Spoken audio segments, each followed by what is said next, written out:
സ്തോത്രം, ഹല്ലേലൂയ. പത്രോസിനെ കാരാഗ്രഹത്തിലാക്കുമ്പോൾ സഭ പ്രാർത്ഥിക്കുന്നത് ഭൗതിക വിഷയത്തിന് വേണ്ടിയല്ല, സാമ്പത്തിക വിഷയത്തിന് വേണ്ടിയല്ല.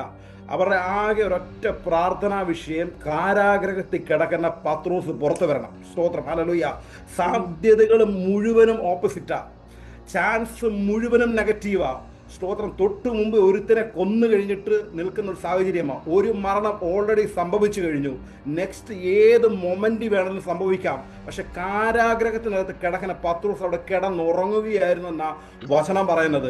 സ്തോത്രം. ചുറ്റുപാടുകളിൽ എന്തും സംഭവിച്ചോട്ടെ, അപ്പുറത്തും ഇപ്പുറത്തും എന്ത് സംഭവിച്ചോട്ടെ, 91-ാമത്തെ സങ്കീർത്തനത്തിൽ പറയുന്നു, 1000 നിന്റെ വശത്തും 10,000 നിന്റെ വലത്തുവശത്ത് വീണാലും അതിന്റെ നടുവിലൂടെ ദൈവം വഴി നടത്തും.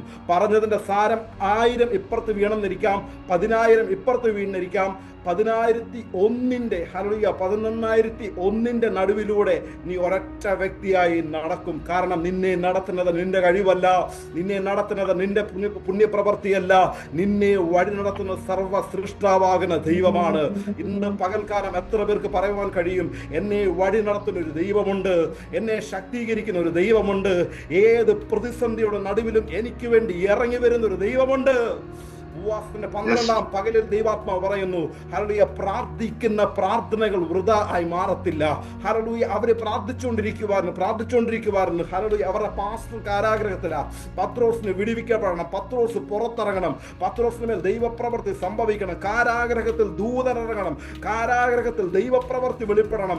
അവര് പ്രാർത്ഥിച്ചുകൊണ്ടിരിക്കുമ്പോൾ ദേണ്ട സ്തോത്രം, ഹല്ലേലൂയ, 12-ാമത്തെ അധ്യായം 12-ാമത്തെ വാക്യത്തിൽ പറയുന്നു, സ്തോത്രം, ഹല്ലേലൂയ, ഇങ്ങനെ ഗ്രഹിച്ച ശേഷം അവൻ മർക്കോസ് എന്ന് മറുപേരുള്ള യോഹന്നാന്റെ അമ്മ മറിയയുടെ ഭവനത്തിലെത്തി.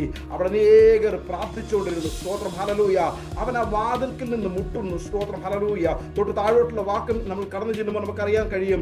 അവിടെ ഇങ്ങനെ, ഹല്ലേലൂയ, സ്തോത്രം, പത്രോസ് ആ കതകന് മുട്ടുമ്പോൾ, ഹല്ലേലൂയ, രോധ എന്ന് പേരുള്ള സഹോദരി വന്ന്, ഹല്ലേലൂയ, വാതിൽ തുറന്നിട്ട് പേടിച്ചകത്തോട്ട് പോകുന്നു. കാരണം അവര് പ്രാർത്ഥിച്ച പ്രാർത്ഥനാ വിഷയം വാതിൽക്കൽ വന്നു.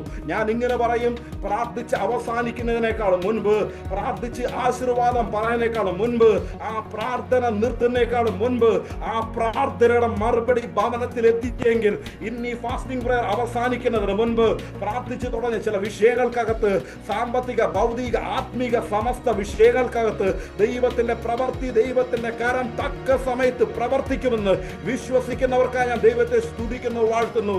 യെശയ്യാവ് 60:22 വചനം പറയുന്നു, God will make it happen at the right time. സ്തോത്രം. ഇന്നലെ ഞാൻ പറഞ്ഞ് അവസാനിപ്പിച്ചു, ദൈവത്തിന്റെ റൈറ്റ് ടൈം ഉണ്ട്. ആ റൈറ്റ് ടൈമിൽ ഏതൊക്കെ സാഹചര്യം, ഏതൊക്കെ തലത്തിൽ നിന്നാലും വിളിയുള്ളവനെ പൊട്ടിക്കിളിപ്പിക്കുന്ന ഒരു സീസൺ ഉണ്ട്. ആ സീസണിന്റെ അകത്ത് ദൈവം ആക്കി വെച്ചിരിക്കണം. ദൈവക്കുള്ള നോക്കി ഞാൻ ഒരു കാര്യം പറയട്ടെ, കാരണം ദൈവത്തിന്റെ പ്രവൃത്തി റൈറ്റ് ടൈമിൽ വെളിപ്പെടും. നമ്മുടെ ടൈം ഇല്ലായിരിക്കും ദൈവത്തിന്റെ ടൈം. ദൈവത്തിന്റെ റൈറ്റ് ടൈമിന് വേണ്ടി കാത്തിരിക്കുന്നവർക്ക് വേണ്ടി ദൈവം തക്ക സമയത്ത് പ്രവർത്തിച്ചിരിക്കും. സ്തോത്രം, ഹല്ലേലൂയ. യെഹെസ്കേലിന്റെ പ്രവചനം 37-ാമത്തെ അധ്യായത്തിൽ ദൈവത്തിന്റെ പരിശുദ്ധാത്മാവ് അഭിഷക്തനെ അസ്ഥികൾ കൊണ്ട് നിറഞ്ഞ, അസ്ഥി കൂട്ടങ്ങൾ കൊണ്ട് നിറഞ്ഞ ഒരു സാഹചര്യത്തിന് നടുവിലൂടെ നിർത്തുന്നു. സ്തോത്രം, ഹല്ലേലൂയ. അസ്ഥി കൂമ്പാരമാ ഫ്രണ്ടില്, ഒരു സാധ്യതയുമില്ല. ആ അസ്ഥികളെ കുറിച്ച് പറയാൻ ഏറ്റവും ഉണങ്ങിയിരിക്കുന്ന അവസ്ഥയാ.